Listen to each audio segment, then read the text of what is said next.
Ford, like the car Ford. In some research, we identified a Milford, Milford address where Mr. Curtis had previously resided. While we're on that subject, before you move on, I'm confused.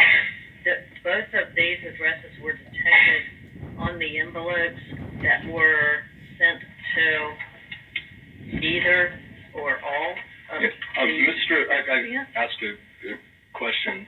Did Senator Wicker's envelope have one address with handwritten indentation? Yes, I guess the best way to explain it is the Senator Wicker envelope did not have a return addressee on it.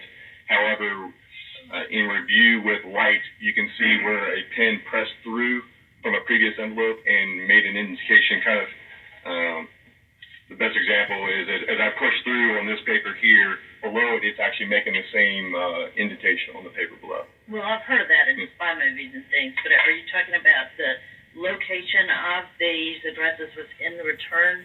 Yes, ma'am. The place where the return address would have been? It doesn't show here, but there's a closer up picture that I didn't bring in. I didn't expect these to be used today. But in this corner here, you physically can see with your naked eye where someone wrote. And I mean, we were back in the office, and we could read out. We could make out with the naked eye almost the word Tupelo. However, we're not going to go with that, so we sent it off and we had it analyzed. Yes, ma'am.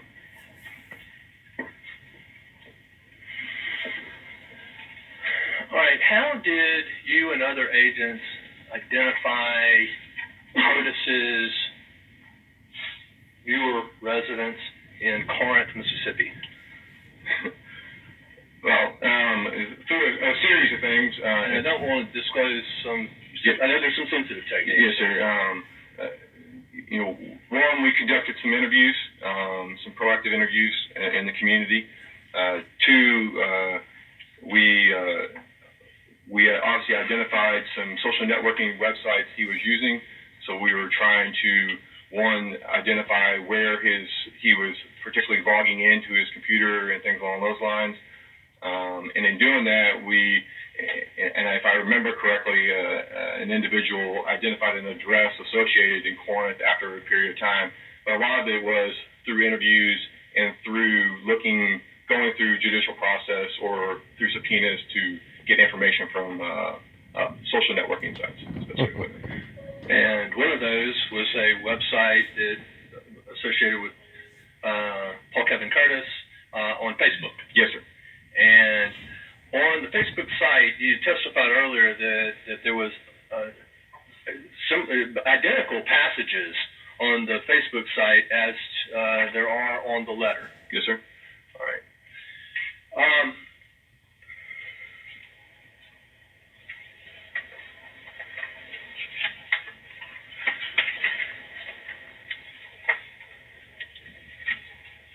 Let me draw your attention to, and it doesn't matter since they're all the same, but the letter contained in any one of the three. Just pull it out. Yes, sir. All right. On the date that, which letter do you have? I have the POTUS letter, the President of the United States letter. All right. On the date that letter was postmarked. Yes, sir. All right. On the date that any of them was postmarked, did Paul Kevin Curtis's Facebook site contain the passage, "To see a wrong and not expose it is to become a silent partner to its continuance"? The research conducted to date, I would say no, we have not identified it. However, we haven't completed our research on all the Facebook sites. That passage is, do you know much about it?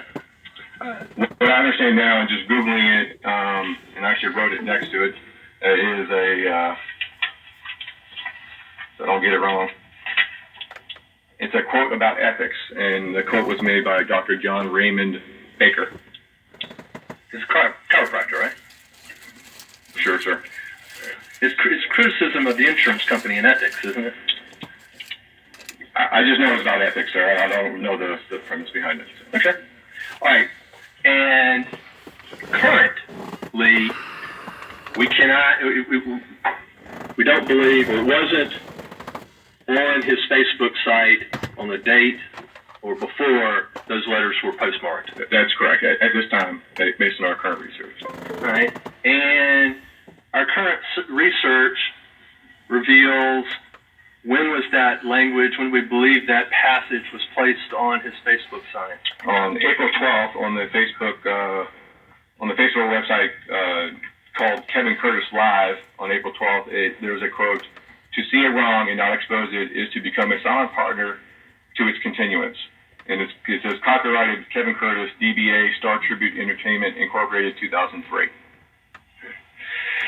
Now, at some point in time, did you did determine that Kevin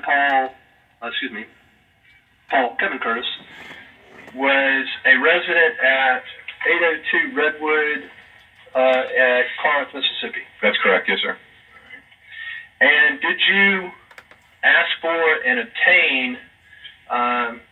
Did you discover his IP address? We did, sir. All right, what's the IP address?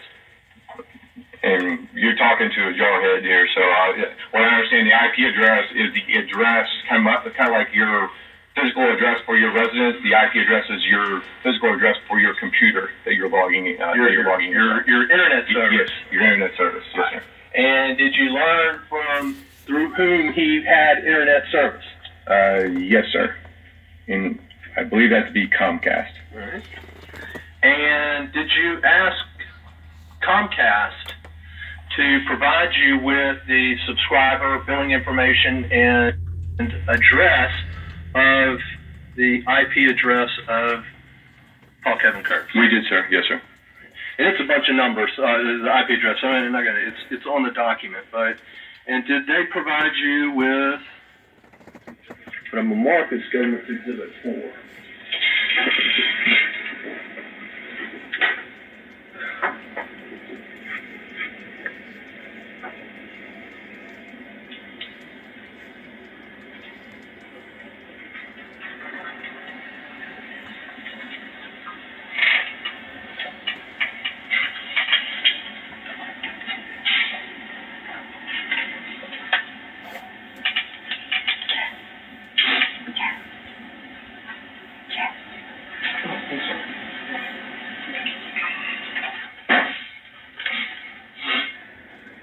Sergeant Grant, showing you a letter received from Comcast, marked as Government's Exhibit 4. Do you recognize it? Is that a true and exact copy of the letter that we received from Comcast? Yes, sir. All right. And does it list his IP address and associate it with that Redwood address in Corinth, Mississippi? It does, sir. Yes, sir. All right. And based upon that, did y'all conduct surveillance? We did, sir. Surveillance was established in the vicinity of his residence. And was Mr. Curtis located at that residence? He was, yes, sir. Was it? Can you describe? Do you recall what they said he was doing? What I recall is Mr. Curtis was observed taking items in and out of his house, a bag. I think they said a guitar and things along those lines, but. 2 or 3 or 4 occasions in and out of the house into the car. So they got a visual of it? Yes, sir. And they had photographs of it previously? Yes, sir. Yes, sir. They were provided with a copy of, I think, his driver's license photo. Yes, sir. And there's photographs of him on his website. Yes, sir. Facebook yes, sir. site. Yes, sir. Now, did you ask Facebook to let you know when he next posted on his Facebook site? Yes, sir. Yes, sir. And did they do that? Yeah, they did. Yes, sir. In fact, did we ask them to provide us for basically the entire month of April, every time he logged in, to post on his Facebook site and the IP address that was used? Yes, we did, sir. And did they comply with that? They did. Yes, sir.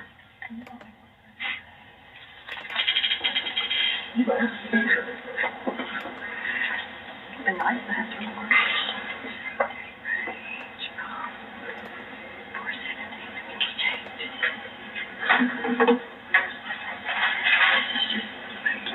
I know why this is scared. What is it? I think and it was